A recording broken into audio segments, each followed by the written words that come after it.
Agora, vamos começar. Começar bem, começar com bastante energia.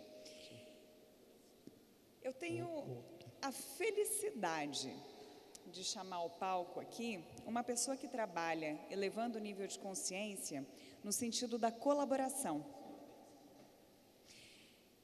Inclusive o meu, porque eu sou uma pessoa que sempre gostei muito de trabalhar sozinha. E a Michele, hoje, ela é minha sócia, ela é minha parceira de trabalho e, mais importante do que tudo isso, ela é uma grande amiga. E ela vai puxando a gente a respeito da colaboração, desse sentido. E ela tem uma mágica que é assim, todo mundo que está ao redor dela, de repente, está envolvido em algum projeto coletivo. De repente, as pessoas estão construindo algo em colaboração. Então, ela é uma figura muito importante aqui no Congresso. Pela terceira vez, tenho a honra de chamar ao palco para a gente receber com aplausos a nossa querida Michele Taminato, que vem acompanhada dos tambores. Uhul! Oi, gente, eu estou morrendo de vergonha já, porque eu chego com tanto elogio. Mas muito bom dia a todos vocês. É uma honra estar aqui no 3º Congresso Internacional de Felicidade, com um desafio que eu tenho que ser muito sincera com vocês. Geralmente, um palestrante, quando é convidado para vir aqui, você geralmente fala sobre o que você gostaria de falar, né? É o normal. Mas eu, como tenho amigos queridos e impressionantes, como o Gustavo Arnes, ele chegou, Mi, você vai falar no congresso esse ano. Eu falei, para quê? Não, e fica tranquila, eu já sei o seu tema. Ele já está pronto lá. E demorou para eu ver o flyer, com o tempo e com a corrida, e eu acabei não vendo. Quando chegou o primeiro flyer, eu vejo lá, felicidade na gestão colaborativa. Eu fiquei nesse silêncio mesmo. Na verdade, eu fiquei tão frustrada que eu falei, não tinha um tema melhor para você escolher para eu falar no congresso? Gestão, na felicidade, né? Felicidade na gestão. Eu falei, não é possível, tanta coisa boa para a gente falar. Ele falou, Mi, você para mim é referência desse tema. Tudo que você faz é assim. Você constantemente está com um sorriso nos seus lábios e é incrível o potencial de mobilização que você tem de trabalhar com tantas pessoas queridas em prol de algo maior. Eu acolhi o desafio e aqui eu estou. E achava que é muito solitário, que não faria sentido fazer uma palestra para todos vocês sozinha. Então eu estou com um desafio duplo. Além de fazer uma reflexão de algo que muitas pessoas me veem sendo uma referência, fazer isso de uma forma colaborativa. E ver se tudo isso que vai proporcionar durante essa meia hora, se a gente consegue mobilizar e passar para vocês um pouquinho dessa grande reflexão. Afinal de contas, há aproximadamente 7 anos, quando eu resolvi começar a fazer uma mudança na minha vida e trabalhar a reflexão relacionada à questão do meu autoconhecimento, eu comecei a encarar um pouco mais como que estava a minha situação naquele momento, na questão profissional e pessoal. E eu tive a oportunidade de conhecer o meu mestre Miyagi, sabe, do Karate Kid, um mentor impressionante, que se chama Robert Nakazone, que é o Bob. E o Bob me ajudava a constantemente fazer perguntas e refletir sobre elas para entender se o que eu estava fazendo na minha vida estava sendo realmente coerente ou não. Se tudo que eu estava condicionando, os meus potenciais, estavam reverberando em algo que fazia sentido ou não. Só que chegou um dia, ele chegou e falou para mim assim, Michele, você já chegou a notar que hoje você é uma miscigenação de 2 províncias japonesas que são totalmente ligadas à guerra? Eu vou falar para vocês um pouquinho, abrindo um parênteses. Hoje, por parte de mãe, por parte de pai, vou falar primeiro, eu sou descendente da província de Okinawa, que hoje ela é considerada uma província feliz, uma das mais felizes do mundo. Em compensação, ela sofreu uma das piores batalhas, a Batalha de Okinawa, na história, que em 3 meses foi a maior quantidade per capita por dia de mortes. E pelo outro lado, eu sou descendente da província de Hiroshima. Quem já ouviu falar sobre Hiroshima aqui? Levanta a mão. Eu tenho certeza que a lembrança que vocês têm deve ser muito próxima ao que eu tenho relacionado a essa história. E o quanto é difícil pensar que uma bomba nuclear, e pior, que um ser humano pode ter condicionado um tipo desse de decisão em que dilacerasse rapidamente a quantidade milenar, milhares de pessoas ao mesmo tempo. Então, o que ele me falava?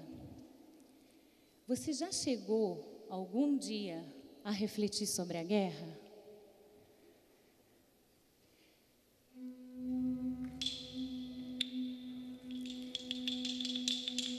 Difícil falar sobre a guerra.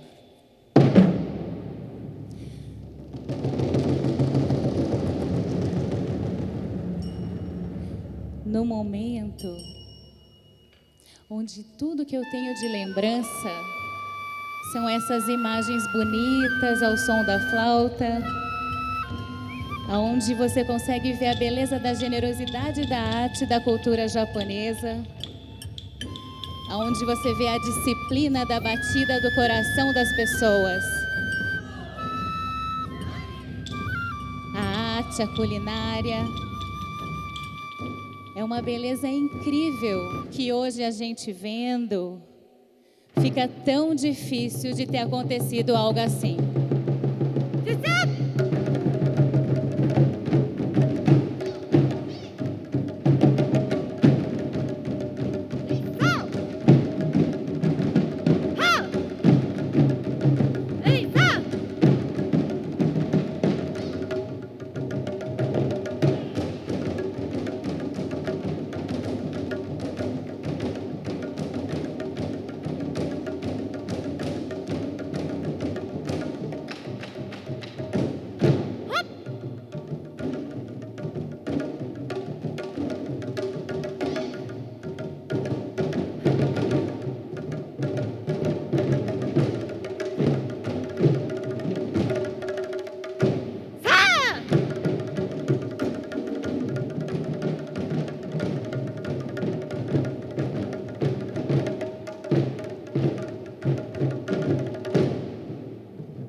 Imagina para vocês refletir sobre isso numa condição onde aquelas imagens, para mim, elas não eram referenciais, quanto menos a condição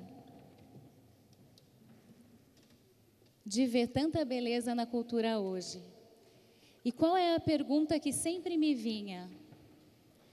O que na verdade permitiu que estas regiões japonesas, apesar de tanto sofrimento, conseguissem se superar e demonstrar para a gente aquela qualidade de generosidade, qualidade de vida, arte, uma beleza que é impossível de entender para um povo que passou tudo aquilo.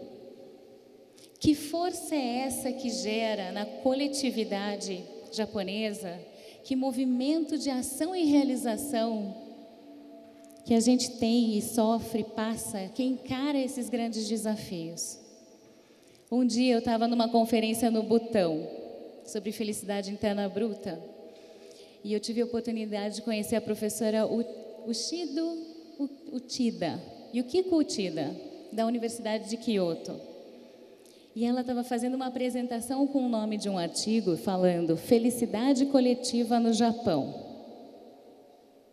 Eu falei, nossa, mas que interessante, né? Refletir sobre a felicidade nesse grande contexto. O que será que estava acontecendo? Essa pesquisadora, ela conseguiu identificar, através de uma pesquisa em várias regiões de províncias japonesas, que a relação da felicidade para o japonês está no outro. Muito diferente daquilo que a gente tem de costume ouvir, que a felicidade está muito condicionada ao nosso aspecto interior de satisfação, né, e qualidade plena de vida. Na condição do japonês, ela identificou que as questões relacionadas às inter-relações eram tão importantes ou mais para a felicidade do indivíduo. E pesquisando um pouco mais sobre a cultura do Japão, eles têm um decreto, né, dentro da Constituição, onde eles falam: todo indivíduo tem por direito ser feliz, contanto que respeite a felicidade e o bem-estar do outro. Tudo isso começou a me instigar e ver como era interessante que existe sim possibilidade da gente trabalhar a felicidade na coletividade e que de alguma forma eu devia carregar isso dentro de mim. Outro psicólogo que estava fazendo uma grande pesquisa em diferentes comunidades no mundo, como por exemplo um grupo de universitários nos Estados Unidos, uma comunidade na África, né, que é o psicólogo Ed Diner da Universidade de Illinois. Ele estava pesquisando o que tinha em comum de aspectos relacionados à felicidade, se existia, né, algum, dentre tantas comunidades. E foi muito bacana que ele chegou à conclusão que é o seguinte: o único fator comum de felicidade entre todas essas diferentes comunidades era as pessoas felizes tinham relacionamentos sociais afetuosos. Nossa, afetuosos? Qual é a diferença da gente ter um relacionamento social e um relacionamento com afeto? Foi o que eu comecei a refletir dentro do contexto e falar, o que seria o afeto? O afeto, em linhas gerais, é aquilo que toca, né? A gente geralmente pode ter afetos numa questão positiva quanto negativa, mas nessa condição estamos falando de uma condição de afeto positivo. Um carinho, uma atenção, um amor. Então, na verdade, eu estava refletindo e falei, nossa, relacionamentos sociais são importantes e fundamentais, que são as trocas genuínas, cooperam e isso gera uma colaboração, que é o que move a sociedade, que é o que move as organizações. Mas existe, nesse contexto, duas condições de aspectos de colaboração. Vamos falar assim, uma colaboração tradicional é aquela colaboração sem afeto. E um pouco da colaboração em autoconsciência em prol do coletivo, que ela é recheada de afeto, cheia de carinho, cheia de amor. E dentro dessa questão, são os dois pontos que eu comecei a refletir. Tive a oportunidade de fazer uma pesquisa de aprofundamento sobre a alma da colaboração. E esse foi um mergulho para começar a compreender um pouquinho melhor tudo isso que a gente estava refletindo e pensando num contexto de compreender. Afinal, eu tinha que trazer uma reflexão da felicidade na gestão colaborativa. Se eu for pensar um pouquinho mais sobre esse modelo, é como se na parte de cima, compartilhamento de resultado e ação coletiva, fosse uma parte de uma colaboração tradicional. O que seria essa colaboração tradicional? Quem trabalha em empresas aqui? Levanta a mão. Quem já fez reuniões em que simplesmente... Uma reunião de gerenciamento de projetos. Vocês lembram como é? Em linhas gerais, a tradicional? Você aparece na reunião, a pessoa compartilha a informação e simplesmente fala... por que você atrasou uma determinada reunião, uma determinada ação? Por que isso não chegou? A pessoa podia estar passando por uma condição difícil de vida. Mas geralmente isso não é considerado. Porque se você atrasou aquele prazo, vai repercutir negativamente em todo o projeto. Um outro projeto, um outro exemplo em relação à ação coletiva. Ação coletiva, geralmente, a gente está buscando um resultado em que a gente está querendo definir e tomar a decisão se vamos para a direita e para a esquerda, ou para a esquerda. Como que geralmente a gente define nesse contexto? Em linhas gerais, o que eu presencio nas organizações, muitas vezes, é assim: quem vota a opção A? Quem vota a opção B? A opção A tem mais condições, opção A. Isso quando a gente não tem a condição onde um gestor autoritário, no final das contas, define tudo. O que eu queria acreditar é que falava assim: não é possível que hoje a colaboração ela possa e deva ser assim, onde as pessoas não se ouvem e a gente não respeita o outro numa condição de igualdade para a decisão. E foi quando eu comecei a refletir sobre a parte de baixo ali do nosso círculo, que seria o que seria uma colaboração com autoconsciência em prol do coletivo. O que seria ter uma colaboração com afeto? Como que ela seria e surgisse? Eu vou contar para vocês, então, 2 histórias. A primeira agora é do Charlie, do Hubba. É um tailandês. Quando eu fui a Bangkok para aprofundar essa pesquisa junto com meu companheiro, Marcelo, a gente teve a possibilidade de conhecer o Charlie. E ele é um grande empreendedor na área de empreendedorismo social na Tailândia. E a história de reflexão dele, do porquê que ele estava fazendo aquilo, né, na vida dele, ele comentou assim: Michele, Marcelo, Bangkok em 2010 teve uma das piores catástrofes ambientais, onde grande parte da cidade ficou totalmente alagada. Onde muitas pessoas, indiferente à classe social, tiveram que ser retiradas das suas comunidades e exiladas em comunidades um pouco mais seguras. E nesse momento, não existia empresário, não existia o pipoqueiro, que lá, na verdade, são posições de carrinhos na rua. Não existiam diferenças, todos éramos iguais. Todos nós estávamos numa situação de vulnerabilidade e não sabíamos o que íamos fazer. Todos estavam num processo de profunda colaboração, porque o alimento que vinha, a condição que tinha, ela deveria ser compartilhada e todas as ações daquele espaço, naquele momento, eram colaborativas. Indiferente qual seria o papel de cada um fora daquela realidade. O que ele sentia é que aquelas pessoas todas estavam sentindo a mesma coisa do que ele. No fundo, era um grande desespero e não saber, na verdade, o que fazer depois daquele momento. E o que ele sentiu, com toda a expertise dele como empreendedor, é que ele poderia deixar de ser apenas um consultor financeiro e passar a utilizar os talentos dele num prol maior. Algumas lições que ele fez depois, saindo e retomando a condição dele para Bangkok, ele teve a oportunidade de criar o primeiro coworking na Tailândia, onde ele colocou todos os seus talentos, redes de contato, para construir uma oportunidade de um espaço onde pessoas que estivessem nesse processo de vulnerabilidade, não só pela questão ambiental, mas também em transição profissional, pudessem ser acolhidas e pudessem reiniciar as suas vidas. E tiveram alguns aprendizados que ele colocava nas falas que eu achei super interessante e foram traduzidas em alguns aprendizados. Quanto menos você controlar, melhor. Apesar da gente estar dentro de uma estrutura organizacional, a confiança prévia, você confiar nas pessoas que aquilo vai dar certo, que elas estão ali para realmente se dar no seu melhor, faz com que o processo coletivo comece a gerar novos frutos e formas de realização.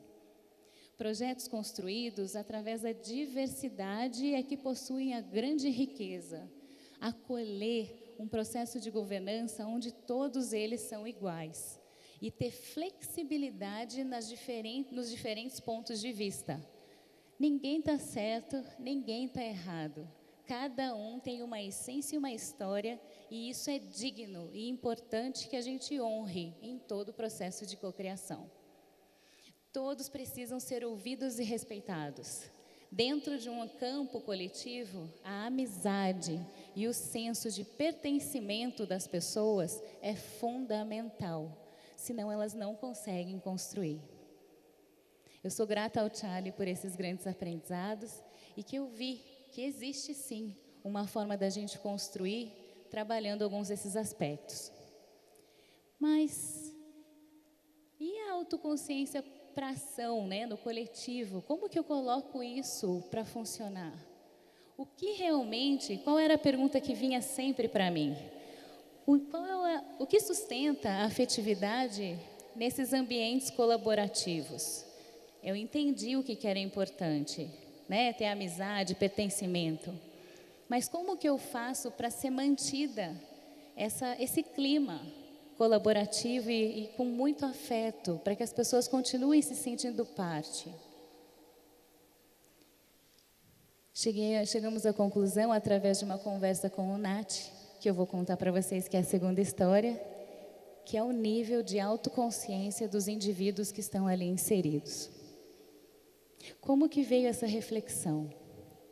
O Nath, ele é um tailandês, na verdade norte-americano, descendente de tailandês, que estava fazendo um trabalho como grande executivo nos Estados Unidos, e chegou num determinado momento que ele não sentia mais nenhum tipo de vontade de continuar a realizar aquilo que ele estava fazendo lá. Ele viu que faltava, vendo a condição que a Tailândia estava se passando, toda a família dele que estava lá, toda a raiz, que ele precisava fazer algo diferente por aquele país. Ele resolveu retomar. E quando ele voltou para a Tailândia, ele ficou 6 meses num retiro, num monastério budista tailandês. Ele já era casado, era um alto executivo, mas que ele falava que alguma razão o levava de volta para aquele país e ele ainda não sabia o porquê, mas que ele precisava ter esse momento. A esposa acolheu e ele estava lá. E ele conseguiu fazer, depois desses 6 meses, e teve alguns insights. E um deles era que ele não se conformava com a situação econômica que a Tailândia estava, e que também não acreditava que aquilo que estava sendo feito e a forma que estava sendo feito, apenas tendo os tailandeses copiando e fazendo réplicas de conhecimento, iam levar a Tailândia para um lugar diferente. Então, nessa condição, ele tomou a consciência e começou a investir em tecnologia, acreditando que o país pudesse realmente ser um país criador. E ele criou os primeiros Fab Labs, que são aqueles espaços de criatividade onde você faz e cultiva a forma de inovação na prática. E isso desde crianças até pessoas mais velhas em organizações.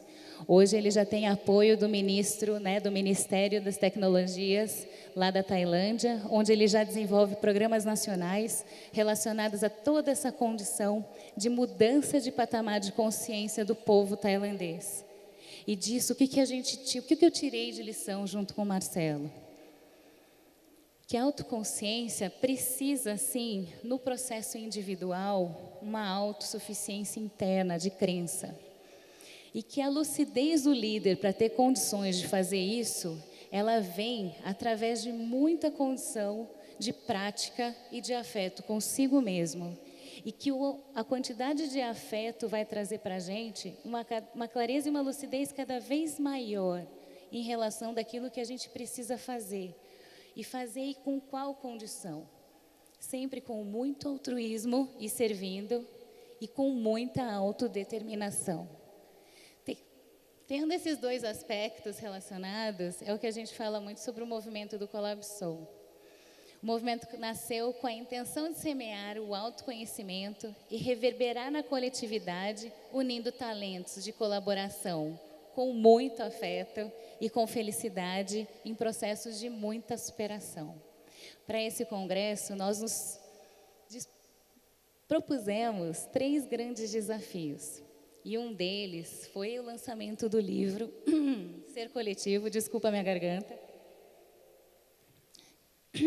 que foi todo um processo colaborativo trazido e feito de forma compartilhada e que está lá no stand. O stand que está lá no festival também, ele foi formado todo de uma forma relacionada colaborativamente. E tudo isso para quê? Para a gente poder trocar e compartilhar com pessoas que passaram por isso na prática e entender um pouquinho mais o que pode ser isso e levar experiências para as nossas realidades. E a terceira, gente, é o seguinte. Teve um dia que eu conheci um cara que é a nossa terceira história de superação e colaboração. Um dia qualquer eu conheci um cara que chegou assim, despretensioso, de macacão verde, meio que sem saber o que ele estava fazendo ali. Mas ele chegou para mim e falou assim: olá, meu nome é Rafinha, eu não sei o que eu estou fazendo aqui, mas eu já me sinto privilegiado simplesmente pelo fato de estar. Afinal... Próximo. Afinal, quanto mais próximo a gente está do nosso propósito, parece que mais fácil as coisas ficam, não é mesmo? Então, o difícil é aceitar isso e talvez entender às vezes. E eu acreditei muito que o meu propósito é a dança. Sabe o que é dança, Michele? Acho que mexe no corpo. Assim. É tipo isso, tudo que se mexe é dança. É arte, é ciência, é filosofia, é educação, é congresso, são pessoas. Tudo que se mexe é dança. Então, a vida é uma grande coreografia. E cada um aqui tem a sua. A dificuldade está em entender o ritmo para todo mundo dançar na mesma música. Eu tenho a minha coreografia. E ela foi mais ou menos assim. Quando eu tinha 6 anos, eu cuidava de carro na rua. Sabe? Carro na rua? Oi, tia, dá um trocadinho. Então, e nesse meio tempo, como eu fui uma pessoa que não teve assim, uma família muito estruturada e passei por situações de agressão, violência, como todo mundo já sabe. Então, e eu descobri a dança, o hip hop. Na verdade, o hip hop que me descobriu. E eu foquei todas as minhas energias nisso. O tempo foi passando e eu pensei, o que eu faço para nunca mais parar de fazer isso que eu estou fazendo? E daí eu conheci um tal de mercado de trabalho. E aí, gente, eu estava na rua, o que é isso? Como que eu vou fazer? Eu precisava entrar no mercado de trabalho. Então eu tive uma seguinte ideia. Eu pensei, se eu pegasse 7 latinhas por dia, durante 20 dias, eu ia conseguir fazer um curso, que eu ia conhecer uma pessoa para eu, entrar no mercado de trabalho. Fui lá e fiz o curso, foi um sucesso, foi muito bom. 1 ano depois, por causa desse curso, eu participei de um musical e rodei o sul do Brasil. Já a vida começou a melhorar. 2 anos depois, por causa desse musical, eu estava trabalhando no maior festival de danças urbanas da América Latina, chamado FIH2, o Festival Internacional de Hip Hop. Por causa desse festival, eu conheci uma menina chamada Patrícia Machado, que ela é uma das grandes artistas de dança e arte contemporânea aqui de Curitiba, e ela me convidou para fazer parte de um trabalho dela, e eu estava lá. 10 anos depois que eu decidi catar as latinhas, eu fui convidado para um projeto chamado Criança que Dança no Haiti. Quando eu chego lá, avião, nossa, passaporte, aquela coisa toda, eu olho no olho daquelas crianças. E sabe quem que eu vejo? O Rafinha. Eu vejo o Rafinha, eu vejo Cara, tudo faz sentido agora. Você está aqui para inspirar novos Rafinhas. E isso não aconteceu sozinho. Eu lembrei que eu tinha que respeitar toda a história que aconteceu comigo, as pessoas que passaram por ali. Foi o Celso que me ensinou filosofia e arte, o Antônio Homero que me ensinou a importância de falar outros idiomas, tecnologia, consciência quântica, o Osni que me deu o que comer quando eu precisei, o Bentien que pagou as passagens para eu fazer as minhas primeiras aulas de dança, e tantos outros. Então, estar ali não era apenas agradecer, era uma questão de respeitar todas as pessoas que estavam no lugar certo, no momento certo, para colocar o Rafinha, ver entre, da onde eu venho, latinha tem 2 significados, alcoolismo e crack. Eu vi oportunidade, e nada disso foi possível se aquelas pessoas não tivessem no momento certo, na hora certa. E a hora que eu olho no olho daquelas crianças lá no Criança que Dança no Haiti, eu penso, Rafinha, é a sua vez, irmão, vamos lá. E nesse dia, gente,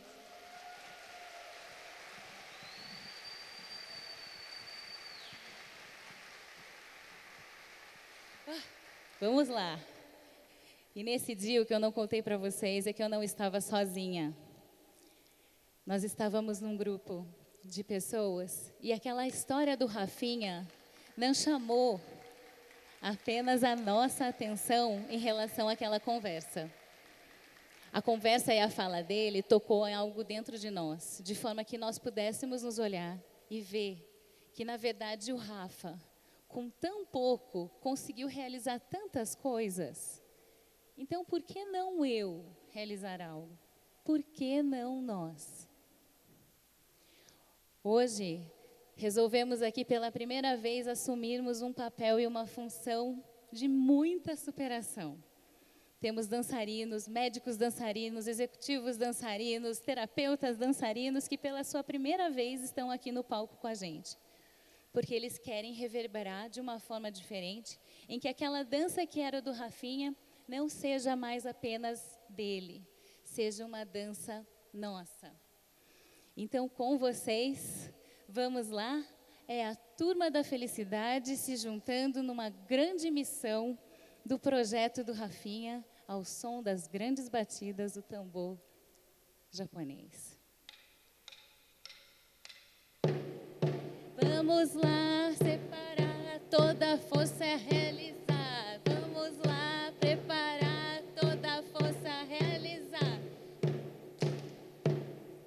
Vamos lá.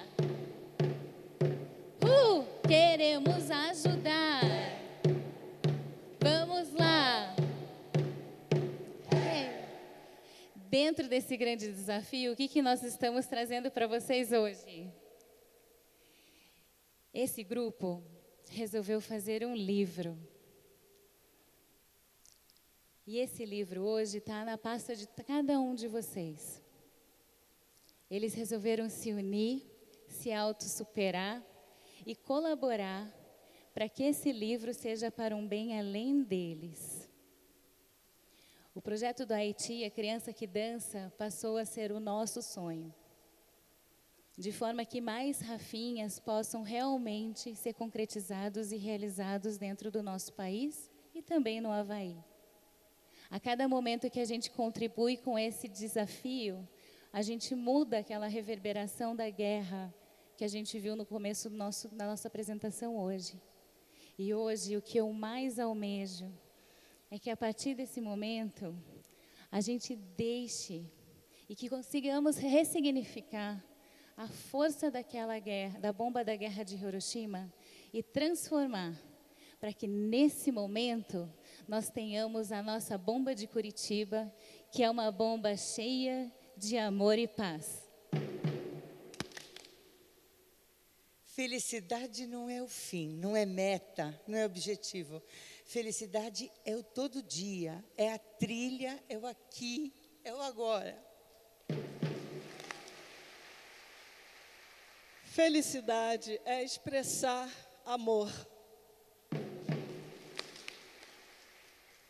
Felicidade é realizar sonhos, é colaborar, se permitir e realizar. A Turma da Felicidade quer que em cada um de vocês, esse amor, tudo que a gente viveu aqui, vá para todos os cantos do Brasil e para o Haiti também.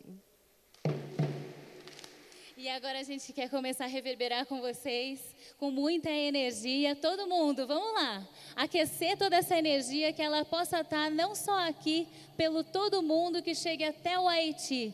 E a gente vai fazer de forma que ela consiga se movimentar por diversas direções, começando com uma linda ola, lá daquela ponta do roxinho para cá. Vamos lá? 1, 2, 3 e... Uou! Vamos voltar para cá? Vamos lá? Uou!